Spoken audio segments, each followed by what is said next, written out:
تو ڈوب مرنا چاہیے اس ملک میں رہنے والوں کو۔ ان کو اپنے اہل اقتدار سے پوچھنا چاہیے کہ کیا اللہ کے رسول کی ناموس ایک جج اور جنرل کے برابر بھی نہیں رہی؟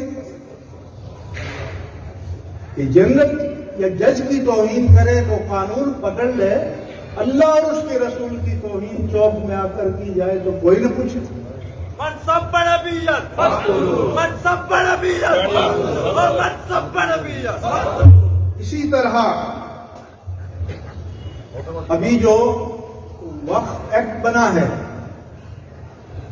ہم نے اسپیکر قومی اسمبلی سے کہا کہ وقف تو برطانوی استعمار کے دور میں بھی موجود تھا، اور وقف یا انڈاؤمنٹ عالم کفر میں بھی ہیں۔ آپ کے یہاں گلی گلی جو پولیو کے قطرے لگائے جاتے ہیں، یہ بل گیٹس کے انڈاؤمنٹ سے خیرات ملتی ہے تو اس کے پولیو کے قطرے لگائے جاتے ہیں۔ تو میں نے کہا کہ یہ بتاؤ کہ یہ جو آپ نے قانون بنایا ہے، اگر آپ نے FATF کے دباؤ پر بنایا ہے تو کیا یورپ میں اور امریکہ میں ایسا قانون ہے کہ ایک مسلمان اپنی جائیداد کو، اپنے مال کو وقف کرے، وہ متولی بنے جو شریعت نے اس کو حق دیا ہے، یا اس کی اجازت سے کوئی متولی بنے؟ ایک گریڈ 19 کا ایڈمنسٹریٹر آئے اچانک کہے کہ آپ کام ٹھیک نہیں کر رہے، لائیے چال مجھے دیجیے، آپ گھر گئے۔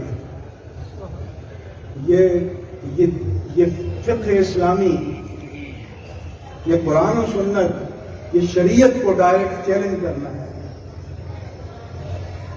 اگر آپ کے پاس کوئی مسئلہ ہے تو آپ بتائیں، ہم اس کا حل تجویز کریں گے۔ شریعت نے بتایا ہے کہ کوئی وقت میں خیانت کرے تو تولیت کا اہل نہیں رہے گا، لیکن یہ گریڈ 19 کا افسر فیصلہ کر لے، کوئی عدالت نہ ہو، کوئی کمیشن نہ ہو، کوئی میرٹ نہ ہو۔ تو یہ اس لیے کیا جا رہا ہے کہ یہ مدارس اور مساجد جو بنتی ہیں یہاں اور لوگ اپنے حلال کمائی کو وقف کرتے ہیں، اس کا راستہ بند کر دیا۔ کیا یہ آپ کو قبول ہے؟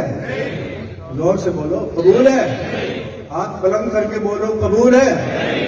تو اس وقت صورتحال یہ ہے اس ملک میں، اور یہ قانون لا آف دا لینڈ بن چکا ہے۔ اگر آپ نے وقف کرنا ہے تو آپ جائیں DCO کے پاس، آپ جائیں SSOT کے پاس، آپ جائیں ہوم سیکرٹری کے پاس، آپ جائیں فلاں کے پاس، اور وہ فلاں صاحب، اتنے فلاں صاحبان جو ہیں وہ مطمئن ہوں گے۔